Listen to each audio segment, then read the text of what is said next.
¿Y si todo lo que te enseñaron sobre la Biblia fuera solo una parte de la historia? ¿Y si existiera una versión antigua oculta durante casi 2000 años que contiene libros que el mundo nunca debía leer?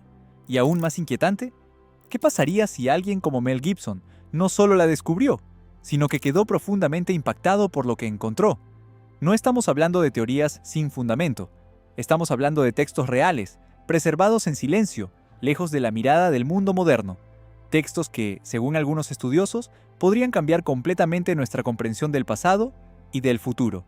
La verdad es que no existe una sola Biblia. La versión que la mayoría conoce hoy contiene 66 libros, pero la Biblia ortodoxa etíope incluye más de 80. Esto no es una diferencia menor, es un marco espiritual completamente más amplio. Dentro de esos textos adicionales se encuentran escritos como el libro de Enoc y el libro de los Jubileos, documentos que en algún momento fueron considerados sagrados por las primeras comunidades cristianas. Sin embargo, con el paso del tiempo, especialmente tras decisiones clave como el Concilio de Nicea, en el año 325 después de Cristo, muchos de estos textos fueron excluidos del canon oficial en Occidente. En pocas palabras, la Biblia que la mayoría de las personas conoce hoy es una versión reducida de una colección mucho más extensa de escritos antiguos que alguna vez fueron considerados esenciales. Pero aquí surge la pregunta más importante. Si estos textos alguna vez fueron aceptados, ¿por qué fueron eliminados? ¿Quién decidió qué debía permanecer y qué debía desaparecer? Y más inquietante aún, ¿fue realmente una decisión espiritual o una decisión de poder? A medida que el cristianismo comenzó a organizarse bajo la influencia del Imperio Romano, surgió la necesidad de establecer una doctrina clara y uniforme. Los líderes de la época comenzaron a seleccionar cuidadosamente qué textos formarían parte del canon oficial. Aquellos escritos que no encajaban con la estructura o la visión que se quería consolidar fueron apartados. No fueron destruidos completamente, pero sí excluidos. Dejaron de copiarse, dejaron de enseñarse, y con el tiempo desaparecieron de la tradición occidental. Dicho de forma sencilla, algunos textos no encajaban con el sistema que se estaba construyendo, por lo que fueron dejados de lado. No desaparecieron por completo, pero fueron ocultados del conocimiento común. Pero no en todas partes, porque mientras el mundo olvidaba estos textos, en un lugar remoto, alguien decidió preservarlos. Lejos de imperios, lejos de decisiones políticas, en silencio absoluto, estos escritos sobrevivieron. En Etiopía, durante casi 2000 años, monjes dedicaron sus vidas a copiar estos textos a mano. No lo hicieron en grandes ciudades ni en centros de poder, sino en monasterios aislados, tallados en montañas y acantilados, lugares donde el tiempo parecía detenerse. Escribían en ge'ez, una lengua antigua que muy pocos en el mundo moderno pueden comprender. Pero lo más sorprendente no es solo que los preservaran, sino por qué lo hicieron. Ellos creían que estos textos no eran solo para su tiempo, creían que estaban protegiendo un mensaje destinado a una generación futura, una generación que aún no había llegado. En resumen, mientras el resto del mundo avanzaba y olvidaba estos escritos, los monjes etíopes se convirtieron en guardianes de un conocimiento antiguo que otros decidieron ignorar. Lo que estos textos antiguos revelan a continuación no parece historia, parece una advertencia directa para nuestro tiempo. Antes de continuar, quiero saber tu opinión. ¿Crees que el conocimiento importante fue ocultado intencionalmente a lo largo de la historia? Déjalo en los comentarios y no olvides dar like. ¿Y si el fin del mundo no fuera un evento de destrucción, sino un proceso silencioso que ocurre dentro de nosotros? ¿Y si no se tratara de catástrofes externas, sino de cambios invisibles que transforman lentamente la mente humana? Los textos etíopes describen el fin de los tiempos de una forma completamente distinta a la que la mayoría imagina. En lugar de enfocarse en guerras, desastres o señales visibles en el cielo, hablan de un proceso interno, un cambio progresivo en la forma en que las personas piensan, sienten y perciben la verdad. Según estos escritos, la etapa final de la humanidad no llega de golpe. Se desarrolla en 4 fases, cada una más difícil de reconocer que la anterior. No hay explosiones, no hay advertencias claras, solo una transformación gradual que ocurre mientras la mayoría de las personas sigue con su vida sin darse cuenta. En pocas palabras, el fin no es algo que sucede fuera, es algo que comienza dentro de las personas, de forma lenta y casi invisible. La primera fase comienza de una manera tan silenciosa que casi nadie nota cuándo empieza. No hay señales, no hay alarmas, solo un cambio sutil que se instala poco a poco. Esta etapa es conocida como la Edad del Olvido. Aquí, las personas no rechazan la verdad de forma directa, simplemente dejan de buscarla. Las preguntas profundas se vuelven incómodas, la reflexión pierde valor, la distracción se convierte en la norma, y lo importante empieza a ser reemplazado por lo inmediato y lo fácil. No es una rebelión contra la verdad, es un abandono silencioso. Los estudiosos describen esta fase como un fenómeno colectivo, donde toda una sociedad comienza a perder su conexión con lo esencial sin darse cuenta de lo que está perdiendo. Dicho de forma simple, las personas no pierden la verdad de golpe, se alejan de ella lentamente, sin notarlo, pero lo que viene después es aún más inquietante, porque esta siguiente etapa no solo es visible, es algo que podrías estar viviendo ahora mismo. Se llama la edad del espectáculo. En esta fase, el ruido reemplaza a la sabiduría.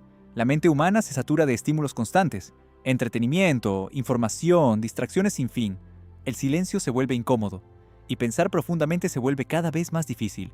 Según estos textos, esta no es solo una crisis cultural, es una crisis espiritual. Una civilización que ya no puede escuchar nada que no sea lo más fuerte, pierde acceso a algo esencial. Y lo más inquietante es que estas palabras fueron escritas hace casi 2000 años, mucho antes de pantallas, redes sociales o algoritmos diseñados para capturar la atención. En resumen, las personas se vuelven tan distraídas que pierden la capacidad de reflexionar, cuestionar y entender lo que realmente importa. Pero lo que viene ahora no solo es inquietante, es profundamente peligroso. Si alguna de estas etapas te resulta familiar, dale like y escribe en los comentarios ¿en qué fase crees que estamos viviendo hoy? Y si la mayor amenaza no viniera de enemigos visibles, sino de las mismas figuras en las que confiamos, y si el verdadero peligro no estuviera fuera del sistema, sino dentro de él. La tercera etapa es conocida como la edad de los falsos pastores. Aquí, el riesgo no proviene de fuerzas externas, sino de líderes que aparentan ser legítimos. Son figuras que hablan el lenguaje de la verdad, que construyen estructuras de autoridad y que parecen representar lo correcto, pero en el fondo están guiadas por intereses personales, poder o beneficio.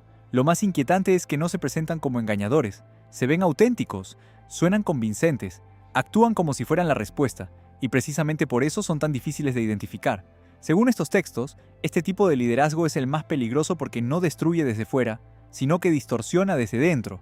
En pocas palabras, no todos los líderes que parecen confiables realmente lo son, y esa confusión es lo que los hace peligrosos. Y entonces, llega la etapa que más inquieta según a los investigadores, una fase tan silenciosa que casi nadie se da cuenta de lo que realmente está ocurriendo. Se le conoce como el gran silencio, pero no es un silencio de paz, es un silencio de vacío. En esta etapa la conexión espiritual se vuelve tan débil que incluso quienes buscan respuestas tienen dificultades para sentir algo real. No es que la verdad desaparezca, es que las personas pierden la capacidad de percibirla. Los textos describen este momento como el punto más crítico de toda la historia humana, no por eventos externos, sino porque el interior de las personas se enfría hasta el punto de no reaccionar ante nada. En términos simples, las personas se desconectan tanto que incluso cuando la verdad está presente, ya no logran reconocerla. Pero aquí es donde todo da un giro inesperado, porque según estos textos, la batalla más importante no está ocurriendo en el mundo, está ocurriendo dentro de cada persona. Las escrituras etíopes describen algo llamado los 7 sellos, pero no como desastres globales, sino como barreras internas. Son estados mentales y emocionales que impiden que una persona vea la verdad con claridad. Entre ellos están la comodidad excesiva, el miedo constante, la distracción permanente, la falsa seguridad y la tendencia a rodearse solo de ideas que confirman lo que ya se cree. Estos sellos no destruyen el mundo, pero bloquean la conciencia individual. Y según los estudiosos, esta es la verdadera lucha del final de los tiempos. No una guerra externa, sino una batalla interna entre lo que una persona sabe que es verdad y lo que decide ignorar. Dicho de forma sencilla, los mayores obstáculos no están fuera, están dentro de cada persona, en sus hábitos, pensamientos y decisiones. ¿Y si el mundo no estuviera controlado por la fuerza, sino por algo mucho más sutil? ¿Y si la mayor forma de control no fuera el miedo, sino la comodidad? Una comodidad tan perfecta que nadie siente la necesidad de escapar. Los textos etíopes hablan de lo que llaman el imperio final, pero no lo describen como un país ni como un ejército, sino como un sistema que no encierra a las personas con cadenas, sino que las mantiene ocupadas, entretenidas y satisfechas. Les ofrece opciones, distracciones, información constante, y les hace creer que eso es libertad. Sin embargo, según estos escritos, esa sensación de libertad es precisamente lo que mantiene a las personas dentro del sistema, porque alguien que cree que es libre nunca buscará una salida. En resumen, las personas no se sienten atrapadas, porque no se dan cuenta de que están dentro de un sistema que limita su percepción. Y aquí es donde la historia toma un giro completamente inesperado, porque la profecía no habla de un Salvador poderoso, ni de un evento espectacular. En lugar de eso, señala a algo mucho más simple y mucho más cercano. Habla de una generación de personas comunes, personas sin poder, sin influencia, sin reconocimiento, pero con algo que el sistema no puede controlar: claridad. Según estos textos, estas personas serán capaces de ver lo que otros no ven, y aunque sean ignoradas, criticadas o silenciadas, no dejarán de decir la verdad. No necesitarán plataformas, ni instituciones, ni aprobación, porque su impacto no estará en lo visible, sino en quienes estén preparados para escuchar. Dicho de forma simple, el cambio no vendrá de los poderosos, sino de personas comunes que eligen la verdad por encima de la comodidad. Entonces, la pregunta ya no es si estas profecías son reales, la verdadera pregunta es mucho más incómoda. ¿Y si ya estamos viviendo dentro de ellas? Estos textos antiguos no describen el fin como destrucción, sino como revelación, el fin de las ilusiones, el fin de los sistemas que ocultan la verdad, y el inicio de un momento donde todo lo que estaba escondido comienza a salir a la luz. Según esta visión, no es el mundo el que termina, es la mentira la que deja de sostenerse. En pocas palabras, el fin no significa desaparición, significa que la verdad finalmente se hace visible. Si este contenido cambió tu forma de ver la realidad aunque sea un poco, suscríbete ahora, porque hay muchas más historias ocultas, verdades olvidadas y misterios que aún no han salido a la luz. Y esto apenas fue el comienzo.